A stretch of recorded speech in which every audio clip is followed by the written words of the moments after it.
मैं भारत को भारतीयता की मान्यता के आधार पर फिर से खड़ा करना चाहता हूं, उस काम में लगा।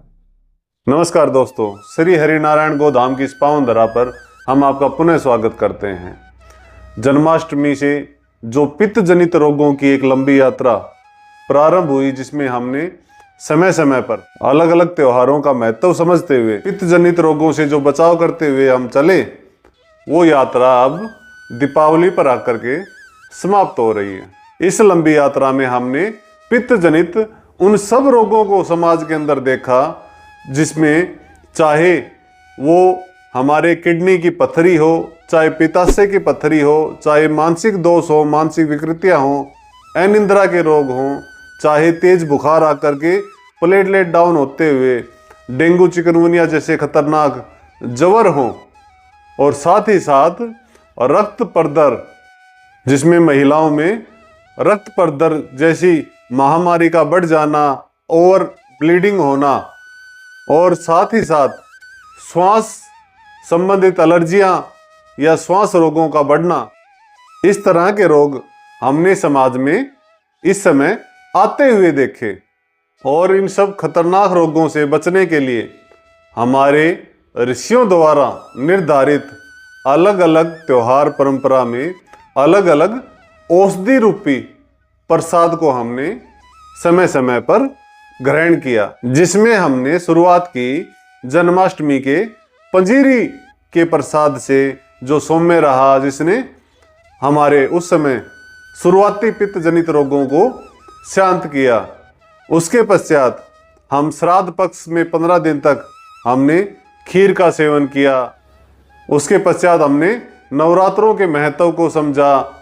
नवरात्रों के बाद हमने दशहरे को मनाया, और दशहरे के पश्चात हम शरद पूर्णिमा और करवा चौथ को मनाते हुए दीपावली के सुंदर पर्व तक पहुँचे। किंतु इन सब के अंदर जो एक कॉमन चीज निकल करके आती है, वो है रात्रि। चाहे वो जन्माष्टमी हो, चाहे वो नवरात्रि हो, चाहे दशहरा हो, और चाहे वो दीपावली हो, इन सब में हमने त्योहारों को रात्रि में मनाते हुए देखा। जबकि भारतीय परंपरा में तो हर शुभ कार्य को दिन में करने का प्रावधान है। तो क्या ये जो पर्व हमने रात्रि में मनाए, आयुर्वेद के अनुसार या भारतीय संस्कृति के अनुसार कितने गलत या सही हैं, आज इन पर्व की रात्रियों पर हम चर्चा करते हैं। आयुर्वेद के अनुसार कफ पित्त या वायु का विकृत रूप ही अलग अलग समय पर अलग अलग ऋतु अनुसार रोग लेकर के आता है। और क्योंकि जन्माष्टमी से दीपावली के मध्य का जो ये समय है, यह पित्त जनित रोगों का है, पित्त की विकृति का जो समय है। और पित्त का एक गुण आयुर्वेद के अनुसार उष्णता का है। उष्णता मतलब गर्मी। यह जो उष्ण गुण है, यह इस समय पर जो तेज बुखार लेकर के आता है, प्लेटलेट डाउन करता है, इस उष्णता को शांत करने के लिए कुछ सौम्य चीजों की जो हमें आवश्यकता है, उनका सेवन तो हमने त्योहारों के अनुसार किया ही, किंतु रात्रि जो कि शीतल मानी जाती है दिन की अपेक्षा करता, इसी कारणवश रात्रि की सौम्यता के साथ जोड़ करके इन सब त्योहारों को इस समय पर रात्रि के साथ निर्धारित किया गया, ताकि रात्रि की सौम्यता इस समय की पित्त की उष्णता को शांत करते हुए हमें इन पित्त जनित रोगों से बचाव कर सके। समाज का कोई भी व्यक्ति रात्रि की शीतलता से कहीं वंचित ना रह जाए, इसलिए हमारे पूर्वजों ने इस यात्रा को जन्माष्टमी की रात्रि की शीतलता के साथ प्रारंभ किया, ताकि पहली रात्रि की शीतलता लेते हुए हम आगे भी 9 दिन तक नवरात्रों में डांडिया खेलते हुए या स्थान स्थान पर रामलीलाएं मनाते हुए समाज चंद्रमा व रात्रि की सौम्यता को अपने शरीर में धारण कर सके। और इसी समय में हम आगे बढ़ते हुए शरद पूर्णिमा की रात्रि का भी आनंद लेते हैं। शरद पूर्णिमा की खीर का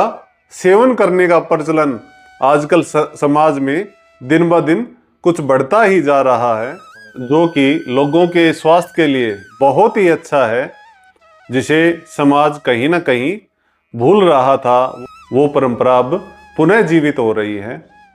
इसके ठीक 4 दिन बाद लगभग हर गृहिणी करवा चौथ का उपवास रखती है और रात को चंद्रमा को जल अर्पित करते हुए उस जल में से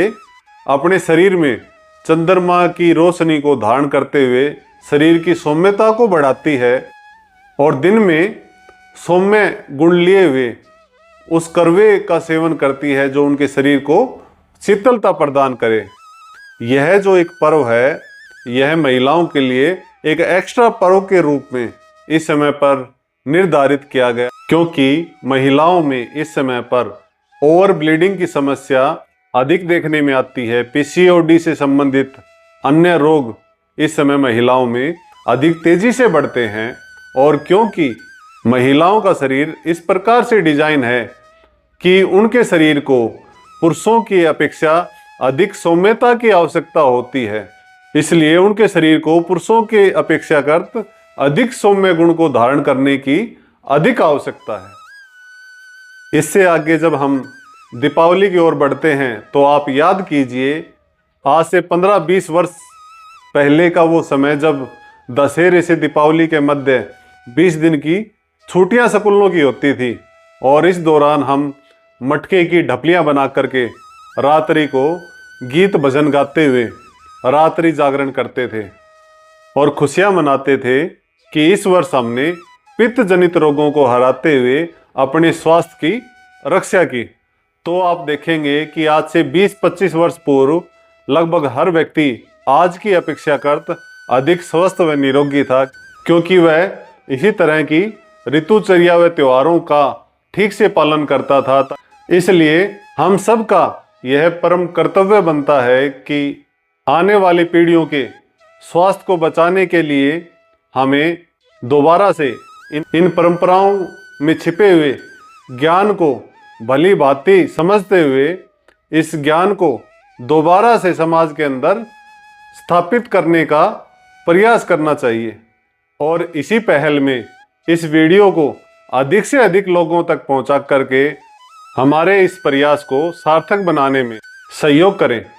इसी के साथ आज के इस वीडियो को हम यहीं पर विराम देते हैं। जय हिंद, जय भारत।